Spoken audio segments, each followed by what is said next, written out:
Friends, मैं आपका mentor AK Singh और आज फिर हम अपने BILS 02 यानी 102 को देखेंगे। और 102 में हम क्या देख रहे हैं, यूनिट नंबर 2 लेसन नंबर 8 को कवर कर रहे हैं। और लेसन नंबर 8 जो है आपका सर्वाधिक प्रकाशनों के बारे में चल रहा था। और सर्वाधिक प्रकाशन यानी सबसे ज़्यादा चुनिंदा हमारी बुक होती है जो कहीं ना कहीं आपको लाइब्रेरी में हर बार देखने के लिए मिलती है। जैसे आपका न्यूज़पेपर है, रोज़ आता है, आपके जर्नल्स हैं, रोज़ आपको देखने के मिलते हैं। कुछ चुनिंदा किताबें और कुछ चुनिंदा जो चीज़ें हैं वह आपको कहीं ना कहीं हर सर्वाधिक रूप में पुस्तकालय में आती हुई दिखाई देती हैं। तो वो कहीं ना कहीं हम पढ़ रहे हैं और उसमें हमें क्या पढ़ना है, आज चयन की प्रक्रिया यानी कि किस तरह से सर्वाधिक प्रकाशनों का चयन किया जाता है।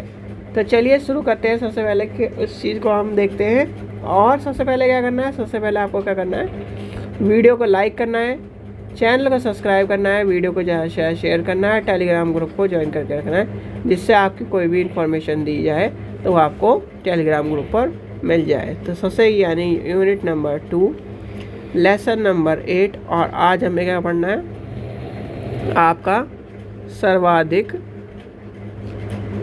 प्रकाशनों का चयन।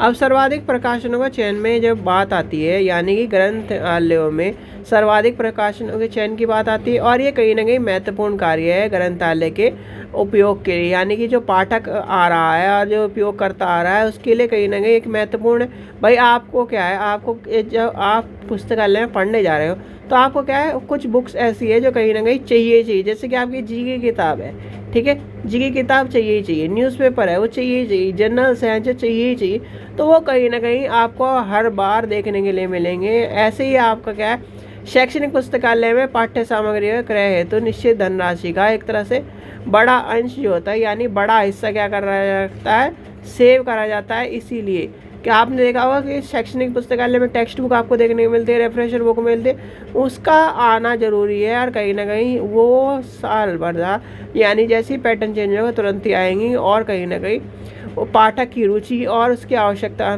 की पूर्ति करने के लिए पुस्तकों का आना जरूरी है। और सर्वाधिक प्रकाशन के यानी कि प्रकाशनों का चयन करने का कार्य एक विषय संबंधित कार्य होता है, जिसमें आपका शिक्षक शामिल होता है, पाठक शामिल होता है, शोधकर्ता शामिल होता है। उनके सारों के परामर्श करके ही चयन करा जाता है कि हाँ ये कहीं ना कहीं इनको ये चीज़ इंपॉर्टेंट है, ये चीज़ इंपॉर्टेंट है, कि मुझे ये जर्नल चाहिए, ये कहीं ना कहीं इंपॉर्टेंट है। रिसर्चर कहेगा कि मुझे क्या है, इस यानी कि इस चीज़ का जर्नल चाहिए जो कहीं ना कहीं मेरे को शोध में हेल्प करे। शिक्षक कहेगा कि मुझे ऐसी चीज़ चाहिए जो कहीं ना कहीं टीचर की यानी कि रिफ्रेशर बुक और कहीं ना कहीं चीज़ें चाहिए।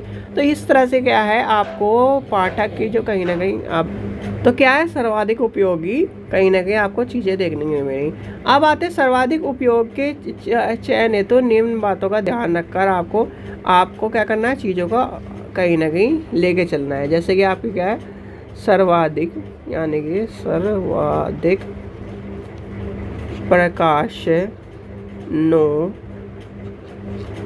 के चयन हेतु निम्न बातें। अब निम्न बातें कौन कौन सी है, निम्न बातों में आपको क्या है, सबसे पहले आएगी उपयोगकर्ता, यानी कि उपयोग जो कर रहा है उपयोगकर्ता की आवश्यकता।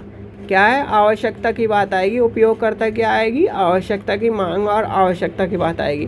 फिर दूसरा क्या आएगा आपका, ग्रंथालय, यानी कि ग्रंथालयों का प्रकार, ठीक है, ग्रंथालयों का प्रकार आएगा। और फिर आपका आ जाएगा तीसरे नंबर पे, मान के चलिए क्षेत्र। चौथे नंबर पे आपका आ जाएगा ग्रंथालय के आर्थिक संसाधन, यानी कि ग्रंथालय के क्या आएंगे, ग्रंथालय के आर्थिक संसाधन, ठीक है। फिर आपका आ जाएगा ग्रंथालय में पहले से ही अर्जित सामाजिक, यानी कि एक तरह से लिखिए पहले से ही कहीं ना कहीं, 1 मिनट, 4 नंबर, ये 5 नंबर हो जाएगा। ग्रंथालय में पहले से ही अर्जित सामाजिक में का प्रकाशन। ठीक है, ये आपको ध्यान में रखना है। तो ये कहीं ना कहीं क्या हो गए, आपके जो इम्पोर्टेंट जो चीज़ें हैं उनको ध्यान में रखते हुए करा गया है। अब इसके आपसे पूछा जा सकता है J.H. ग्रे बल के अनुसार उन्होंने क्या बताया, सर्वाधिक प्रकाशन एक दूसरे के पूरक यानी कि रूप में चयन करने की जो प्रक्रिया है उसमें कहीं ना कहीं हमें क्या करना चाहिए, उनको ध्यान में श्रेष्ठता, उत्तमता, उपयोगिता और समय प्रकाशन यानी जो समसामयिकी है उसके प्रकाशनों का चयन करना चाहिए। फिर आता है रुचियों का ध्यान रखना चाहिए, धारावाहिक का प्रकाशन करना चाहिए यानी धारावाहिक का जो प्रकाशन है उसे ध्यान में रखते हुए लेके चलना चाहिए। सर्वाधिक प्रकाशन का वर्तमान उपयोगकर्ताओं को ध्यान में रखते हुए लेके चलना चाहिए। तो ये कहीं ना कहीं बातें आपको बात क्या है, चीज़ देखनी है, यानी कि इसको क्या करना है, लेके चलना है। और जब इस तरह की जो चीज़ें आपको कहीं ना कहीं, जब भाई आप बताओ आपको क्या चीज़ चाहिए कि ये मुझे ये चीज़ चाहिए, तो उपयोगकर्ता की बात आई, तो उपयोगकर्ता में आपको क्या उपयोग करना की बात आई। फिर आता है चयन प्रक्रिया। इसकी चयन प्रक्रिया क्या है, क्या है चयन प्रक्रिया। अब चयन प्रक्रिया में क्या आएगा, चयन प्रक्रिया में हम लेके चलेंगे जो वर्तमान में प्राप्त सर्वाधिक प्रकाशनों के लिए है। क्या करना है, सबसे पहले हम लेके चलेंगे वर्तमान में प्राप्त सर्वाधिक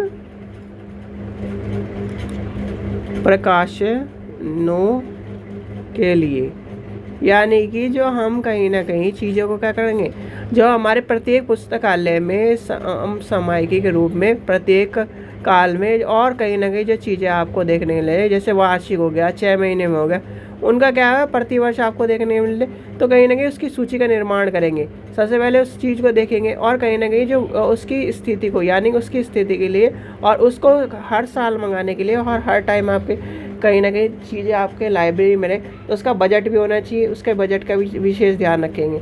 और उसकी जो चीज़ें हैं यानी कि सामयिकी के प्रकाशन, पाठक की जो चीज़ें हैं, नवीनतम की बातें हैं, वो क्या है हमें क्या करना है, लेके चलना है। फिर आता है आपका नेक्स्ट, आपका आ जाता है नवीन सर्वाधिक प्रकाशनों के लिए। ठीक है, नवीन में क्या आ जाएगा, विशेष के सुझाव, आरंभिक जांच। तो क्या आएगा, उसकी आरंभिक जांच यानी कि जो चीज़ें आरंभिक चीज़ों की जांच करके तब ले जाए, स्रोतों का एकीकरण करा जाए, प्रकाशनों की पूछताछ। फिर आपका क्या है, एक तरह से बच्चे से पूछना, पाठक से पूछना, यानी कि ये सारी चीज़ें आपको कहीं ना कहीं लेके चली जाएगी। उसमें आएगा उपहार द्वारा, विनिमय द्वारा, ये कहीं ना कहीं आपके क्या है चीज़ें आपको ये भी देखनी है। ठीक है, तो चलिए आगे चलते हैं। फिर लास्ट आता है यानी कि सेकंड लास्ट आपको देखने के लिए मिलेगी इसमें निक्षेप के द्वारा, यानी कि इसमें क्या है, उपहार हो गया, विनिमय द्वारा हो गया, संस्थापन सदस्य द्वारा हो गया, फिर आपका निक्षेप द्वारा। निक्षेप द्वारा क्या होता है, निक्षेप पद्धति में विशिष्ट निर्धारण पाठ्य जो पुस्तकालय, सरकार, राष्ट्रीय हो गया आपका, अंतर्राष्ट्रीय संगठनों द्वारा प्रकाशन का निःशुल्क प्राप्तियाँ होती है, जैसे कि स्पेसिफिक कॉपी कहते हैं, वो कहीं ना कहीं आपके अर्जन में आपको देखने के लिए मिलेंगी। जैसे बुक ऑफ डिलीवरी एक्ट आपको सुना होगा, न्यूज़पेपर एक्ट है जो आपका 1956 में आया था, तो उसमें भी आपके क्या है किताबें आती है, तो वो कहीं ना कहीं फ्री में आ रही है। तो वही कहीं ना कहीं जो 4 लाइब्रेरी, और उसमें 4 लाइब्रेरी में कौन सी 4 लाइब्रेरी में जा रही है, तो वो आपको ठीक है। तो ये कहीं ना कहीं आपको सब चीज़ें ध्यान में रखनी पड़ेंगी। फिर इसके बाद आता है सर्वाधिक प्रकाशनों का अर्जन, यानी कि अर्जन की बात आएगी। अर्जन में हम क्या करेंगे, यानी कि आज हमने क्या पढ़ा, इसका चीज़ों के बारे में, यानी कि इसके प्रोसेस चयन करा कैसे हो रहा है। फिर अर्जन पढ़ेंगे, अर्जन में उसका आपका उपहार या दान में हो गया, विनिमय द्वारा हो गया, संस्थागत सदस्य द्वारा हो गया, निक्षेप द्वारा हो गया, क्रिया द्वारा हो गया, तो ये सारे हम पढ़ेंगे। फिर आपका प्रत्यक्ष शुल्क और एजेंसी विधि के द्वारा पढ़ना है, इसमें सारे के सारे ये चीज़ पढ़नी है। तो इसमें क्या है, अर्जन आप यानी चयन पढ़ लिया। चयन किस तरह हो रहा है भाई, चयन सीधे सीधे जिस तरह से पहले चल रहा था, हम चयन क्या करेंगे बच्चों के द्वारा, या फिर जो आपका न्यूज़पेपर है जो कहीं ना कहीं इंपॉर्टेंट है उस चीज़ को हम देखेंगे। ठीक है बच्चों, चलिए आशा करता हूँ आपको वीडियो पसंद आई। वीडियो पसंद आई तो लाइक करें, चैनल को सब्सक्राइब करें, वीडियो को ज़्यादा से शेयर करें। Thank you.